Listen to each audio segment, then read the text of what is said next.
जय श्री श्याम सभी प्रेमियों को। आज हम आप लोगों को बताने वाले हैं श्री श्याम श्याम जी की कथा के बारे में, जो कि स्कंद पुराण में श्री वेद व्यास जी के द्वारा रचित है। श्री खाटू श्याम का चरित्र हम सभी श्याम प्रेमियों का कर्तव्य है कि श्री श्याम खाटू वाले की सुकीर्ति यश का ज्ञान भावों के माध्यम से सभी श्री श्याम प्रेमियों के लिए करते रहें एवं सभी को बाबा की श्याम का कथा को हम सब तक पहुंचाते रहें, जो सही कथा है सभी श्याम प्रेमियों को पता चले। और आपको पता है एक श्याम प्रेमी दूसरे श्याम प्रेमी को जब कथा सुनाता है तो उसे बहुत ही पुण्य मिलता है। वैसे तो आज के इस युग में मौरवी नंदन श्याम धनी श्री खाटू श्याम के बारे में कौन नहीं जानता है। आज केवल भारत में ही नहीं बल्कि समूचे विश्व में भारतीय परिवार में श्री श्याम जी के चमत्कारों को अपने जीवन में प्रत्यक्ष रूप से देख लिया गया है। आज पूरे भारत में सभी शहरों गांव श्री श्याम जी से संबंधित संस्थाओं द्वारा भजन कीर्तन आयोजित किए जाते हैं और नाम के अनुरूप से कलयुग के अवतारी श्री बाबा श्याम के समस्त भक्तों की सभी मनोकामनाएं पूर्ण करते हैं। जो व्यक्ति खाटू के रिंगस में स्थित मंदिर में रिंगस से 18 किलोमीटर की दूरी से जो स्थित है वो श्री खाटू श्याम जाता है, उसके जीवन से समस्त पापों का नाश हो जाता है। प्रभु के दर्शन मात्र से ही जीवन में खुशियाँ एवं सुख शांति का भंडार बनना प्रारंभ हो जाता है। तो प्रेमियों, अभी तक जिस श्याम प्रेमी ने चैनल सब्सक्राइब किया नहीं है वो सब्सक्राइब कर लें। अब हम स्टार्ट करने वाले हैं बाबा श्याम की पूरी डिटेल में एक एक चीज़, पूरी कथा हम बताएंगे आपको। कैसे बाबा श्याम ने जन्म लिया और कैसे जन्म लेते 14 साल की आयु उन्होंने ग्रहण कर ली, वो हम सारी चीज़ें आपको स्टार्ट करने जा रहे हैं। आप प्लीज़ जल्दी जल्दी फॉलो कर लीजिए एंड सब्सक्राइब कर लीजिए हमारा चैनल। श्रीमद् भागवत गीता के अनुसार जब जब धर्म की हानि अधर्म की वृद्धि होती है तब तब भगवान अपना धरती पे प्रकट होते हैं और जो पाप कर्म या जो भी ऐसे काम करते हैं उनका सर्वनाश करके धर्म की स्थापना करते हैं। उनके अवतार ग्रहण करने से ना तो कोई निश्चित समय होता है और ना कोई निश्चित रूप होता है। धर्म की हानि अधर्म की वृद्धि देखकर जिस समय वे अपना प्रकट होना आवश्यक समझते हैं तभी प्रकट हो जाते हैं। ऐसे कृपालु भगवान के पास अपने अनन्य भक्त के लिए कुछ भी अदेय नहीं होता, परंतु सच्चा भक्त कोई बिल्ला नहीं मिलता।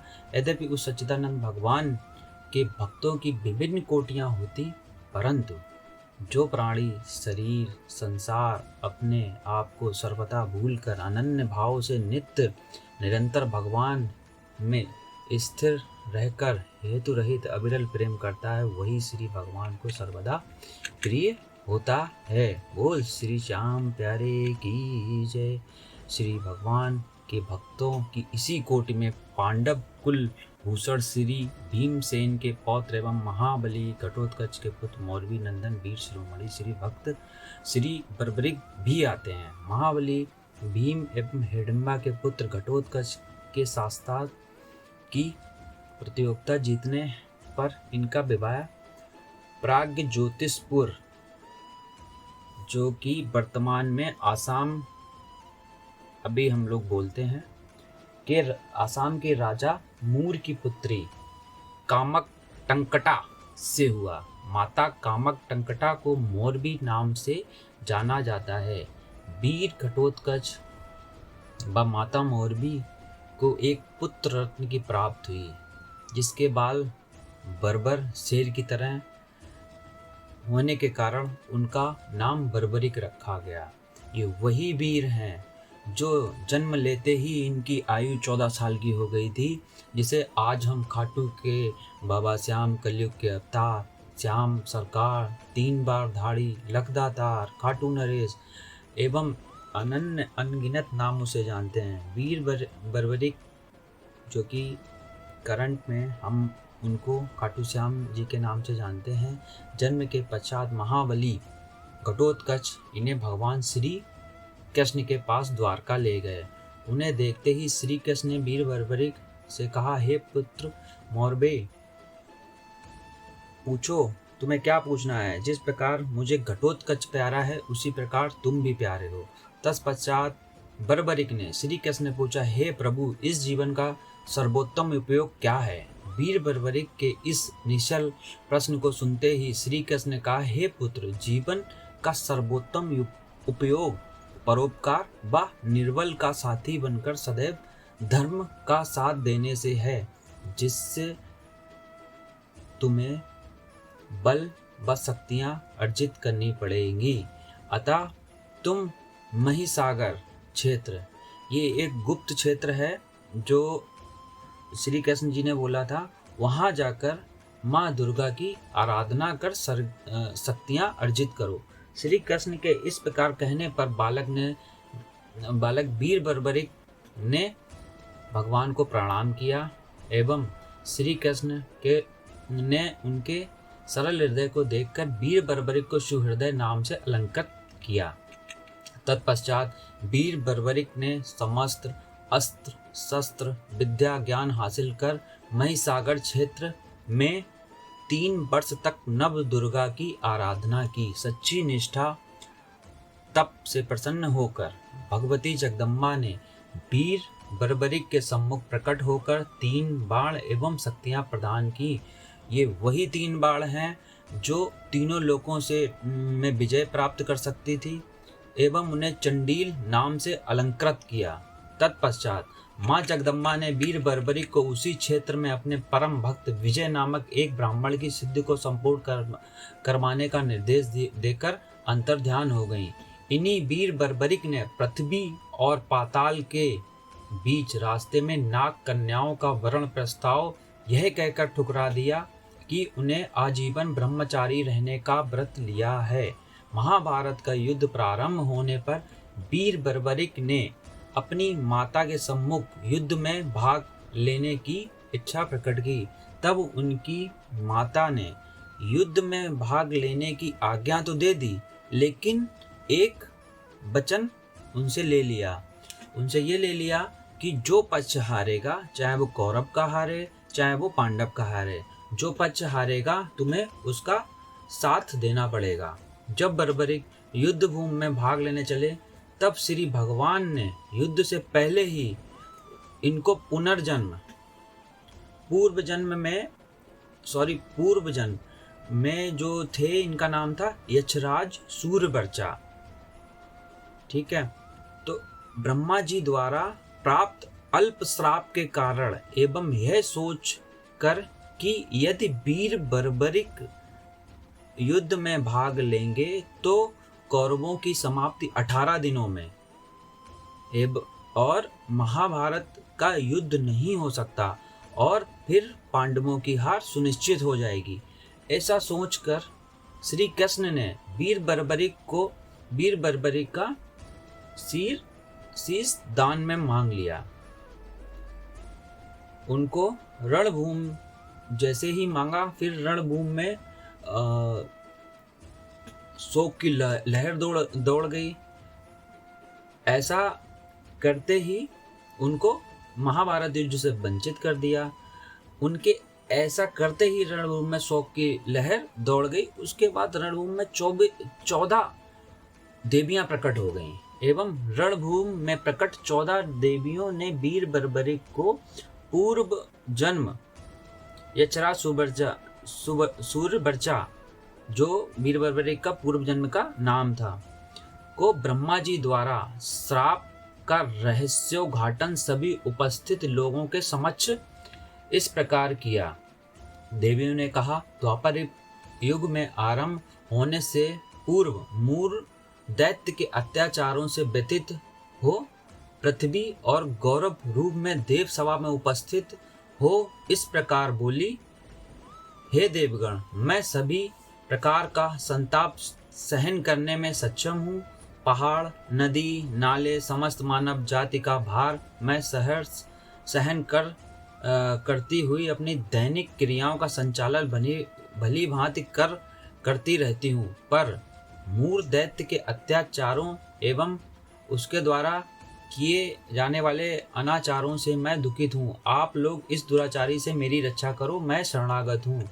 गौ स्वरूपा धरती की करुण पुकार सुनकर सारी देव सभा में एकदम सन्नाटा छा गया। थोड़ी देर में मौन के पश्चात ब्रह्मा जी ने कहा, अब तो इससे छुटकारा पाने का एक ही मात्र उपाय यही है कि हम सभी भगवान विष्णु की शरण में चलना चाहिए और पृथ्वी के इस निवारण हेतु उनसे प्रार्थना करनी चाहिए। तभी सभी देव सभा में विराजमान यक्षराज सूर्यवर्चा ने अपनी ओजस्वी वाणी से कहा, हे देवगण, मूर दैत्य इतना प्रतापी नहीं जिसका संहार केवल विष्णु जी ही कर सकें। हर एक बात के लिए हमें उन्हें कष्ट नहीं देना चाहिए। आप लोग यदि मुझे आज्ञा दें तो मैं स्वयं ही उसका वध कर सकता हूँ। इतना सुनते ही ब्रह्मा जी बोले, नादान, मैं तेरा पराक्रम जानता हूँ। तुमने मिथ्या गर्भ के इस देव सभा में चुनौती दी है, इसका दंड तुम्हें अवश्य मिलेगा। आपने अपने आप को विष्णु जी से सर्वश्रेष्ठ समझने वाले अज्ञानी, तुम इस देव सभा में से सभी पृथ्वी पर जा गिरोगे। तुम्हारा जन्म राक्षस योनि में होगा और द्वापर युग के अंतिम चरण में पृथ्वी पर एक भीषण धर्म युद्ध होगा।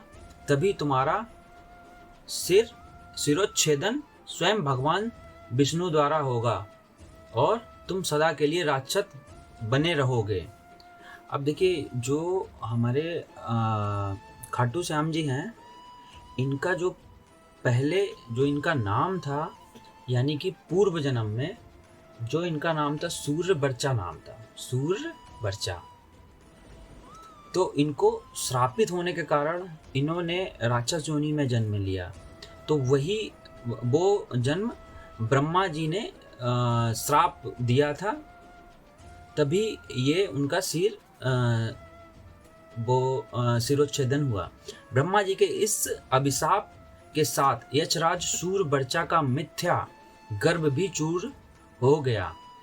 वह तत्काल ब्रह्मा जी के चरणों में गिर पड़ा और विनम्र भाव से बोला, भगवान, भूल बस निकले इन शब्दों के लिए मुझे क्षमा कर दो, मैं शरणागत, त्राहिमाम त्राहिमाम, रक्षा करो प्रभु। यह सुनकर ब्रह्मा जी ने करुण भाव उमड़ पड़े। वह बोले, बस तूने अभिमान बस देव सभा का अपमान किया है, इसलिए मैं अभिशाप से को तो वापस नहीं ले सकता। हाँ, इसमें संशोधन अवश्य कर सकता हूँ कि स्वयं भगवान श्री कृष्ण तुम्हारा सिरोच्छेदन अपने सुदर्शन चक्र से करेंगे। देवियों द्वारा तुम्हारे शीश का अभिषेचन होगा। फलता तुम्हें कलयुग में देवताओं के समान पूज बनने का वरदान पाने का सौभाग्य स्वयं श्री कृष्ण भगवान से प्राप्त होगा। तत्पश्चात श्री हरि के इस प्रकार यक्षराज सूर्यवर्चा ने से कहा। उस समय देवी देवताओं की सभा में श्री हरि, हे वीर, ठीक है, तुम्हारे शीश की पूजा होगी और तुम देव रूप में पूजित होकर प्रसिद्धि पाओगे।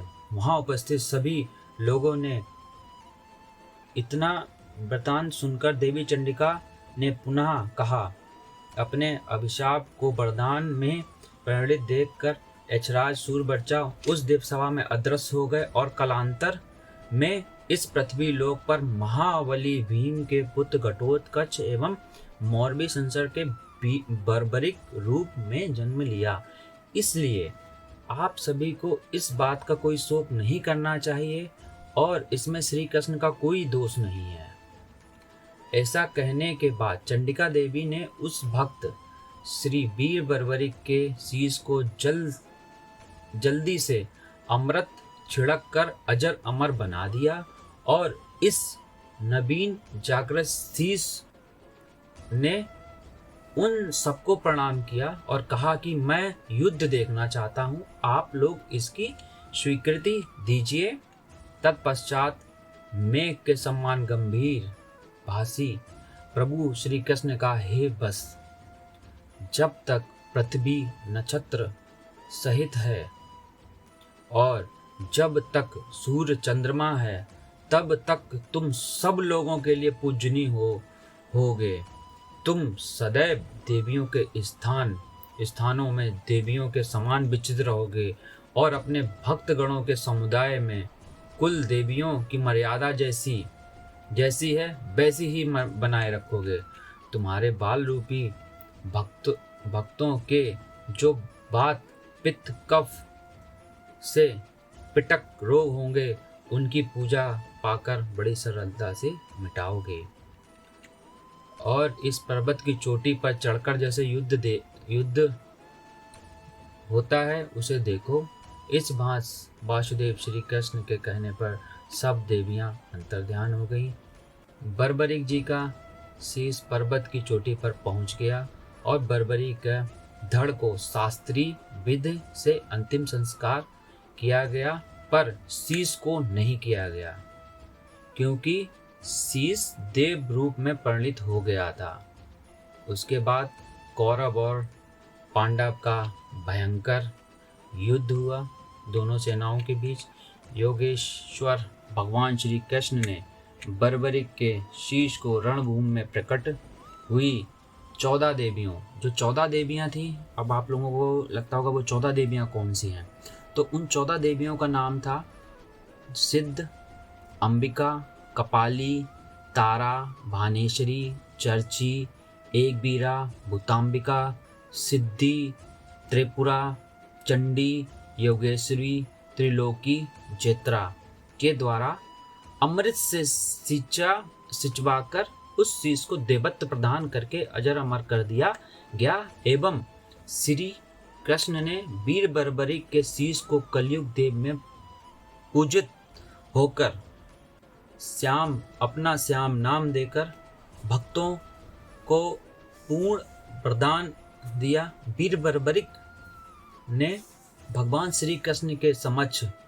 महाभारत के युद्ध देखने की प्रबल इच्छा को बताया, जिसे श्री वीर बर्बरीक देवत्व प्राप्त शीश के ऊंचे पर्वत पर रखकर पूर्ण की उनके धड़ का अंतिम संस्कार शास्त्र विधि द्वारा करवाया। महाभारत के युद्ध समाप्ति पर महाबली श्री भीमसेन ने यह अभिमान हो गया कि महाभारत का युद्ध केवल उनके पराक्रम से जीता।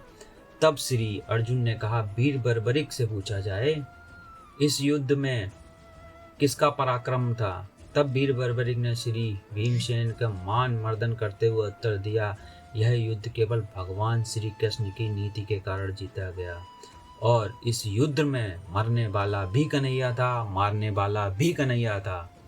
और श्री कृष्ण का सुदर्शन चक्र चलता रहा, अनन्य यंत्र कुछ भी नहीं था।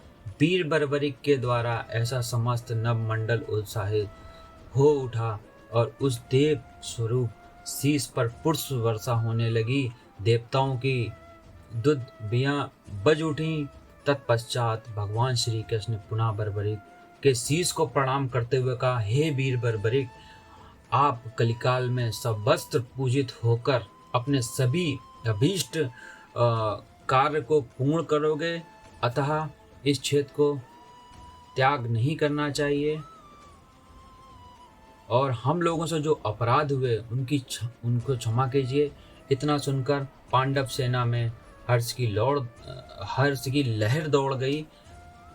सैनिकों ने पवित्र तीर्थों के जल से शीश को पुनः सिंचित कराया और अपनी विजय ध्वजाएं शीश के समीप फहराई।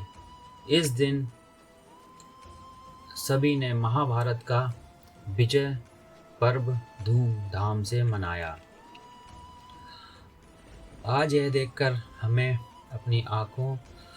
हम खुद अपनी आँखों से ये देख रहे हैं कि आज के युग में श्री श्याम जी ही, आज श्री श्याम बाबा प्रेमी लोग दूर दूर से ध्वजाएं अर्पण करते हैं। कलयुग में समस्त प्राणी श्री श्याम के दर्शन मात्र से सुखी हो जाते हैं।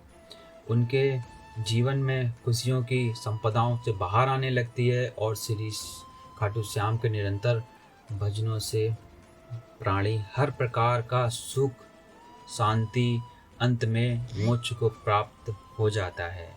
बोलो जय श्री श्याम। अच्छी लगी हो तो हर एक श्याम प्रेमी को हर एक घर में पहुंचनी चाहिए। हर एक श्याम प्रेमी को पता होना चाहिए हमारे बाबा के बारे में। बोलो जय श्री श्याम, जय श्री श्याम। बोल खाटू नरेश की जय, हारे के सहारे की जय।